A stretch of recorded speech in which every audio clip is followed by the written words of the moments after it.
దొరికెను, పిల్లలు పెట్టడకు వానకోగిలకు గూటి స్థలము దొరికెను.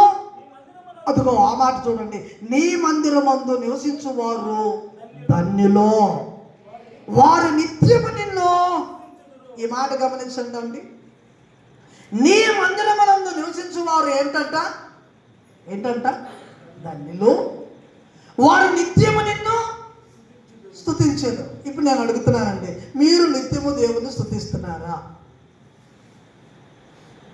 మీరు నిత్యము దేవుని స్తుతిస్తే దేవుని ఆశ్చర్యపరుస్తారు. హల్లెలూయా. మీరు నిత్యము దేవుని స్తుతిస్తే దేవుని ఆశ్చర్యపరుస్తారు. యోబును మనం గుర్తు చేసుకోవాలి ఈ సమయంలో. యోబు దేవుని దృష్టిలో సాక్ష్యం పొందినాడు కదా. మొదటి అధ్యాయం 1వ వచనంలో మనం చూస్తాం. యోబు నీతిమంతుడును, అయ్యా చెడుతనమును విసర్జించిన వాడును, దేవుని యందు భయభక్తులు కలిగిన వాడును, ఆయన దేవునికి ఇష్టడై ఉన్నట్లు మనకు కనపడతాం.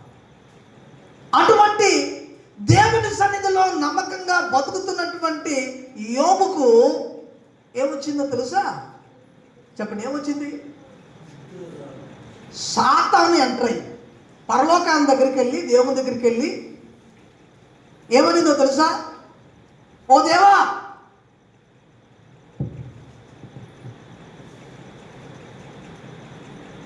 సాతాను దేవుడితో మాట్లాడుతున్నప్పుడు దేవుడు తన బిడ్డల గొప్పతనాన్ని చెప్పాడు అక్కడ.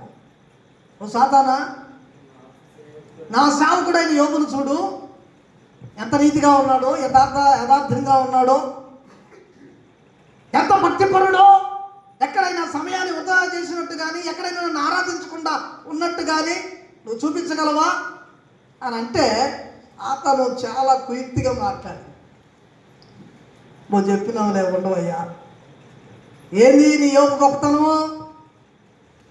కావాల్సినంత డబ్బు ఇచ్చాం, కావాల్సినంత ఆస్తి ఇచ్చాం. ఎవడైనా శుద్ధిస్తాడు అని ఆస్తి ఇస్తే, అంత డబ్బు ఇస్తే. బిడ్డలు ఇచ్చావు కొదువు లేకుండా, ఎవడైనా శుద్ధిస్తాడు. ఆడికి ఏ ఆపద రాకుండా ఏం చేసినా అది కలిసొచ్చేటట్టు చేశావు, ఎవడైనా శుద్ధిస్తాడు. ఆడికి ఏ ప్రమాదం రాకుండా చుట్టూ కంచి వేశావు, ఎవరైనా శుద్ధిస్తారు అట్లా చేస్తే. ఒక్కసారి అవన్నీ తీర్చేది చూడు. ఎవరిని సైతాను ఒక్కసారి అవన్నీ తీసేసి చూడు, అప్పుడు చెప్పు నా యోబు నీతిమంతుడు, నా యోబు యథార్థవంతుడు అని అప్పుడు చెప్పు. సాతాను వేసింది ప్రశ్న. అయితే దేవుడు ఏం చేశాడు? సమాధానం ఇచ్చాడా సాతానికి? సమాధానం ఇలా, నేను కాదు సమాధానము, నా కుమారుడే నీకు ఇస్తాడు సమాధానం. నేను కాదు సమాధానం ఇచ్చేది, నీకు నడ్డీపు ఒళ్ళు పగిలిపోద్ది చూడని దేవుడు ఏం చేశాడు తెలుసా? యోబు చేత సమాధానం ఇప్పించాడు. ఎలాగా? శ్రమ చేసింది, బాధ చేసింది, ఉన్న ఆస్తి వెళ్ళిపోయింది, ఉన్న ఆస్తి వెళ్ళిపోయింది, స్నేహితులు దూరం అయిపోయారు, బిడ్డలు చచ్చిపోయారు, అంతా కోల్పోయాడు. అప్పుడు వెళ్ళి చివరిగా భార్యలు అడుగుతుంది, అయ్యా ఇంకా భక్తి అంటున్నావు, ఇంకా ప్రార్థన అంటున్నావు, ఇంకా దేవుడు అంటున్నావు, ఇన్ని పోయినా నీకు సిగ్గు రాలేదా?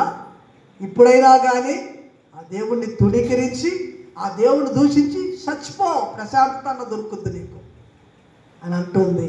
అప్పుడు సమాధానం ఇచ్చాడు యోబు. ఏమని ఇచ్చాడు తెలుసా? ఏమిచ్చాడు తెలుసా? మొదటి అధ్యాయం 20 వచ్చిన 22 ఏమని ఇచ్చాడు?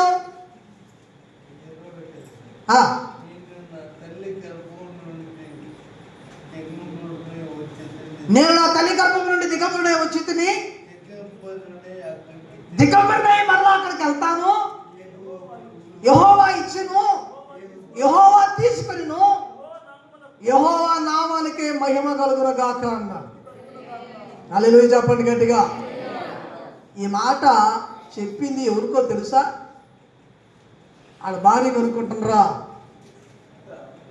సాతాను గడికి ఇప్పించాడు దేవుడు కోటి. ఆస్తి తీసేయమన్నావు, బిడ్డలు తీసేయమన్నావు, సర్వస్వాన్ని తీసేయమన్నావు,